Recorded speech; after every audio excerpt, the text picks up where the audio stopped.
All right, so we're diving into something pretty amazing today. Yeah. A story that has been around for centuries. The Chinese folktale of the Cowherd and the Weaver Girl. Classic. A classic. And we've got this excerpt here from Paste and Text. Yeah. And I got to say, this story, it's more than just a love story. Oh, absolutely. It's like a window into Chinese culture itself. Totally. It really is woven into the fabric of Chinese society. So for anyone out there who might not know the story, Yeah. let's set the stage. Yeah, let's do it. We have this Weaver Girl, a princess up in the heavens, Right. known for her amazing weaving skill. Exquisite. Exquisite. She falls head over heels for this mortal cowherd. Ah, They get married secretly. bold move. Super bold. They even have kids. Wow, really living the dream. Right. But then their happiness, it kind of comes crashing down Oh, when the Queen Mother of Heaven finds out. the Queen Mother. The Queen Mother of Heaven, this figure representing like celestial order. Right. All that good stuff. She discovers this union and she is not happy. Understandably so. I mean, talk about overstepping boundaries. Right. This is where things get really interesting. Oh, yeah. The Queen Mother, she's furious. Yeah, This whole mixing of the mortal and celestial realms, it's a big no-no. definitely a no-no. So what does she do?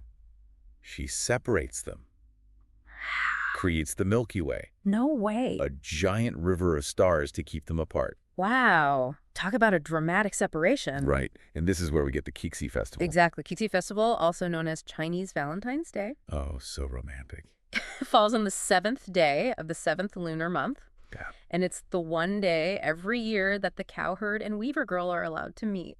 Wow. So it's this beautiful celebration of love, Mm. but also, kind of a reminder of the sacrifices and challenges that love often brings. Yeah, it's bittersweet for sure. Definitely. One thing that stood out to me in pasted text Yeah.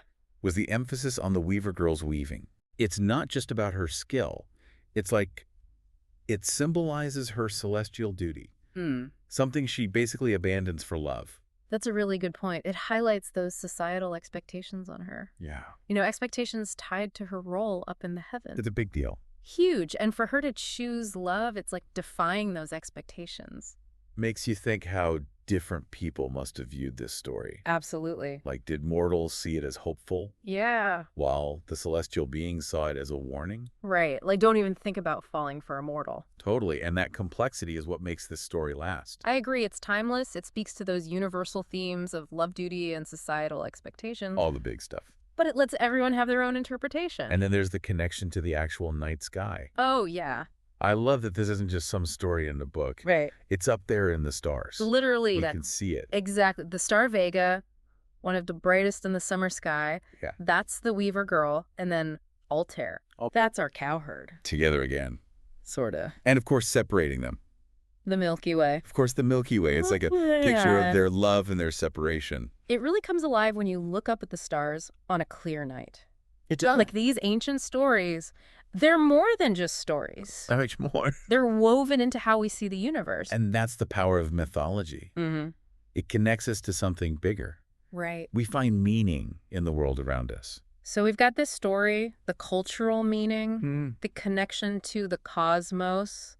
The whole shebang. But it leaves us with a question. Ooh, a question. How does this ancient story of forbidden love Yes. speak to us today? Mm. And what other cultures have stories about these star-crossed lovers finding comfort in the night sky? That's a good question. We'll leave you with that. Yeah.